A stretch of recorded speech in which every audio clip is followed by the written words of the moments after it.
I get this question a lot, and I have no idea how to answer it. It's how did you learn how to play guitar? And I give the worst answer every time because I taught myself how to play guitar, and I know that that's not satisfying, and I know that's like there's not a book, there's not a teacher, there's not a thing that like I dove into. It was just something that I worked on for years. I'll tell you my background, maybe that'll help. So my first instrument was piano, but I started at like age 6 playing piano, and then in fourth grade I moved on to trumpet, and I started to play trumpet in band, and then that was the first instrument that I really like committed myself to, and then I joined the jazz band, and I learned the most music, like about music theory and about just like how to be a musician when I was taking jazz. I was in this jazz band called Midwest Young Artists. It was like the separate program outside of school. And I studied under this jazz guitarist. His name was Frank Portelis, but I was on trumpet. But he was like the band leader and director and our teacher. And I learned like almost everything, like my mindset of like how to be a musician came from him. But I was on trumpet. And so I started to teach myself guitar in seventh or eighth grade because I thought I was going to get me a girlfriend, and it didn't. So, but I really did. I thought, I was like, oh, if I play guitar, I'll get a girlfriend. It actually came from watching Back to the Future when like Marty saves the world with his guitar. I was like, holy cow, I should learn how to play. And so I learned how to play guitar, and then I got my parents' old Beatles book out, and I would just listen to the songs, and I would play along with the songs. And that's all I did for like a year. And I tried to learn as many songs as possible. And I had all the tabs there. And so it wasn't really difficult for me to kind of figure it out because it's all, I mean, again, like if you have tabs and a guitar, like that's pretty much all you need to get started in my mind. At least it was for me. And I was taking these music classes, jazz classes, but it was on trumpet. But I would take that and try to apply it to my guitar playing, and then I sounded terrible. And I sounded terrible for a long time, but I was like one of the only guitarists in school. There's like 3 guitarists, so I got to be in all the bands there. So we play like, rock songs and Green Day and stuff like that. And then I stopped playing trumpet after when I was done with high school, and then I didn't pursue music at all. Like when I went to school, I like completely didn't even think like I should study music. And then I was in bands in my 20s and 30s after college was over. But it was just my bands, right? And so I was playing in my bands, and it was like pop punk because that was like what was popular at the time. And playing bass in other people's bands. And it wasn't until I the pandemic that I really started to like want to play music full time. And so a lot of my progression as a musician has come like in the last 2 years, just watching stuff online, True Fire courses. I would say like that really opened my mind to like what you can play on guitar. And I just, that's not a good answer, right? Someone wants to know like who's the teacher, like how long, and I just would play guitar all the time. I would listen to songs. And now I will say this: I was blessed with a great ear, and I can hear things and I can understand the song on first pass. And I have a really good memory too, so I can remember the song probably like with one listen through. Sometimes it's good to take notes, but a lot of times when I would take notes, I would rely on the notes too much, and I wouldn't force myself to memorize it. Like I played this show, it was an ASCAP showcase for my buddy Bobby Watson. He's being courted by all the big labels right now, and I was like his guitarist and like de facto music director for the show. And I didn't bring notes to the practice or to the show because I was really worried I wouldn't be paying attention. Because a lot of times when you have notes, and if someone else makes a change or maybe someone forgets a change, you're like looking down here instead of like listening to what's happening in the band. So that again, like that's just something that was innate to me. And so like that's my biggest advantage is stuff that was just given to me for free. I have a great ear and I can hear songs. I don't have perfect pitch, but if someone played me something, I can like figure it out pretty quickly. Like if we go listen to songs, like I could chart it out on first listen probably, unless it's really complicated, like not jazz.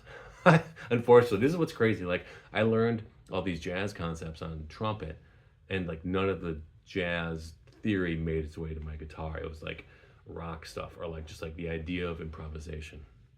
So I feel really bad about that. People also ask me like, hey, what do you like? Why did you move to Nashville? Like, what'd you do? Like, what are you doing there?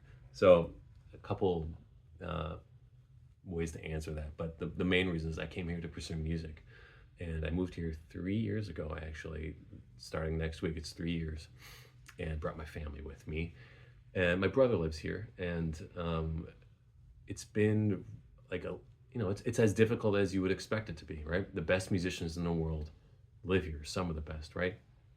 And it's not that big of a market. There's not that many gigs. There's not that many shows. And everyone, there's so many people that are better than me, right? There's probably like 5,000 guitarists here. Maybe not 5,000. 2,000 though. 2,000 is definitely, yeah, it's probably at least 2,000 guitarists. I'm probably in the lowest decile of that, right? I'm in the bottom 10 to 20% of guitarists here. That's how good everyone is. Like I would say I'm like pretty competent musician, and like everyone else is really good. So, I wasn't making actually any progress. I was networking. I was trying to get gigs, and like nothing was happening. And so I was like, I got to start making YouTube videos then on the side to get my brand out there. And then it turned into this channel, which has been actually really fun. It's turned into like my main source of income and revenue is this channel. So every time you guys give me a super tip or follow or sub, that's great. And then that in turn affects the real world, right? So like the bigger this channel gets, the more people in Nashville actually go, oh, he's actually not terrible at guitar. Maybe we should have him play with us, or maybe we should have him do a video with us and stuff like that. So I think people fail to realize that it's not just YouTube that's getting your name out there, or it's not just the things that happen in YouTube when you grow on YouTube. It's everything around you. People recognize it, and it's unfortunate that people want to, that the digital side of things now is so powerful that is like the reason you would get signed to a label, or that's the reason you get a job. But that's the reality. Like I know it's like essentially having a commercial. Imagine if you're like back in the day, you're watching NBC and there's a commercial about your friend who does X, Y, and Z talent, or thing. You would hire them. Like that's essentially what social media is. It's a gigantic commercial for you and your skills. So I'm really fortunate that it's been growing the way it has, and that's why I made that video the other day about like YouTube. Like it's frustrating that we have to like make silly faces in the thumbnail, but that's the game. So it's like there are musicians here that are world-class musicians, and they don't want to do that stuff, and they want to go the other route, which is you wait for your turn and you wait to get that call, right?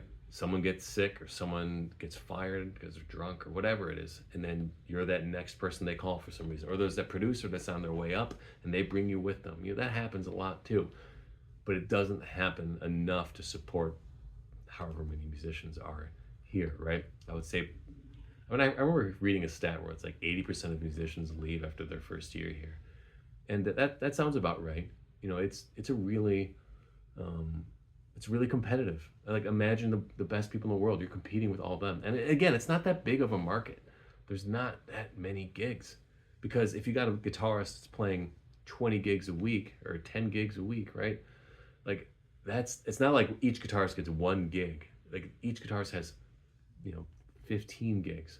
So the private parties to the bars on Broadway to the session work, like that's like some guys are doing all those things, and so they're taking all that stuff. Now I mean again, like this is what I was figuring out. Like my competitive advantage was like, well, I can do video stuff, or actually I couldn't. I actually didn't know how to do video until I did YouTube.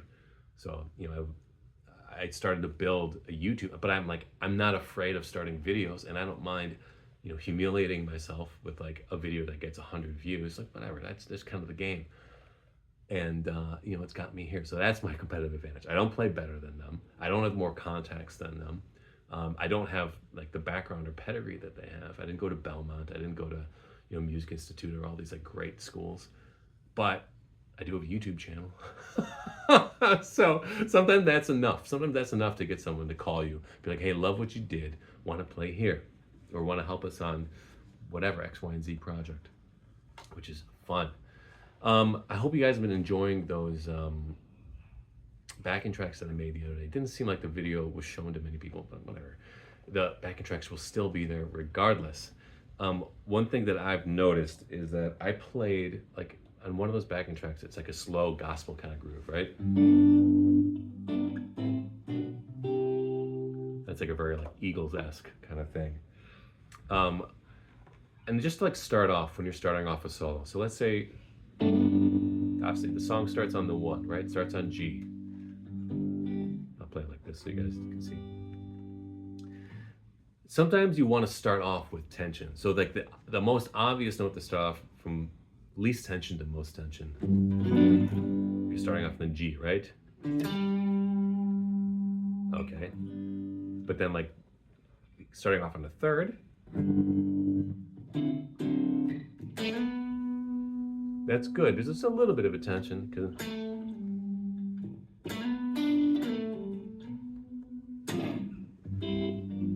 but then the 5 is always a really cool note to start and end on. It's a really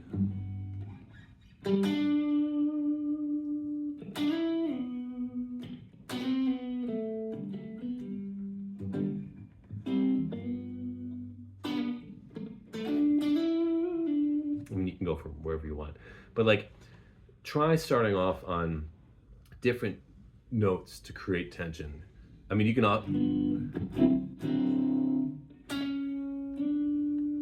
right, starting off on a flatted 5th, right, because you're doing, so you're going outside of the scale, outside of the chord, like completely outside. The most would be, I mean, you got to be pretty bold to do a flatted 2nd. So like, but you could be like, so you're going from like a ton of tension to still a lot more tension because a 2 and a G, you know, completely changed the chord. And you have like 2 notes next to each other. You have the 3rd and the 2nd, which is kind of cool. Like,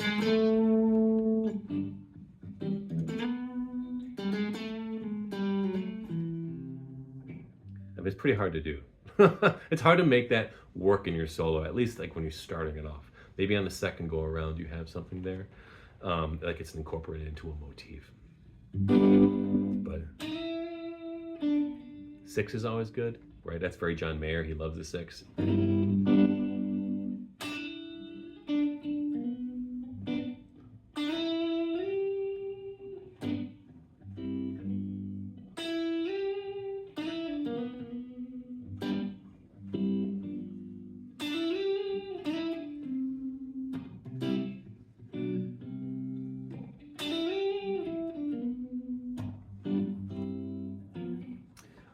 And then a 7 is good, but sometimes it's too much.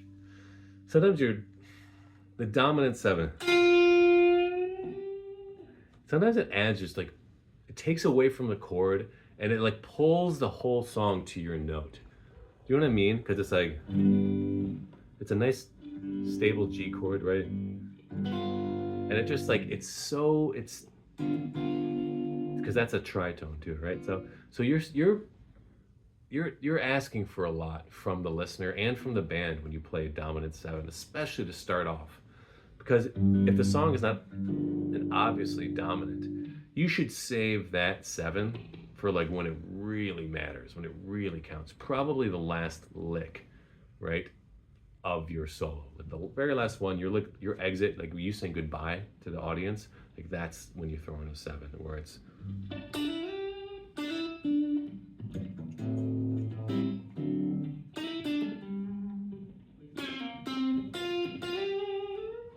Something like that. You know what I mean, though, right? Like the 7 just has so much intensity. See, and I feel like a minor 3rd is even less intrusive than a dominant 7. Like a.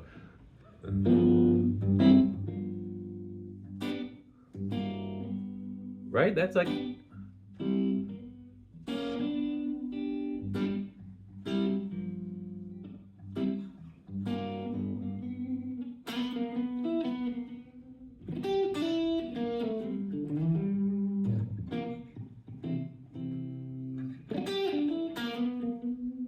Right? The minor 3rd's playful. The dominant 7 is like, it's just so aggressive. Now, if you modify it with like a sixth right after it, it takes some of the edge off. But now we're like straight into blues. And if you're gonna go into the blues, I always think it's more fun to start off in like the nice mixolydian or even just straight major scale. And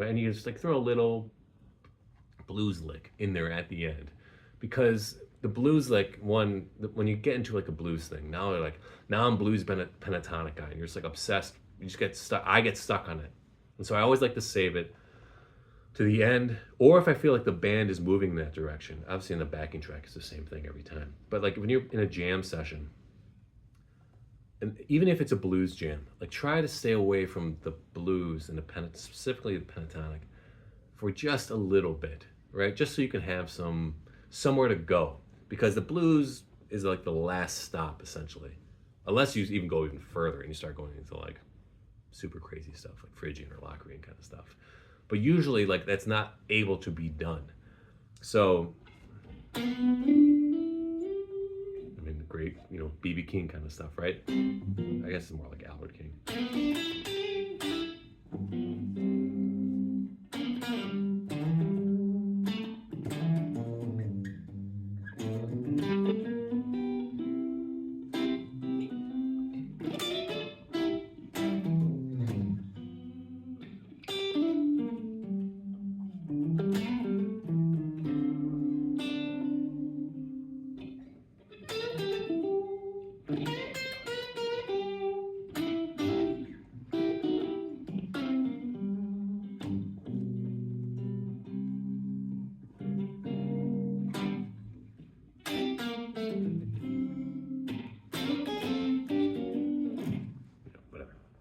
So, hope this helps. Hope you guys are enjoying the backing tracks. Have a great weekend, and I'll see you on the internet.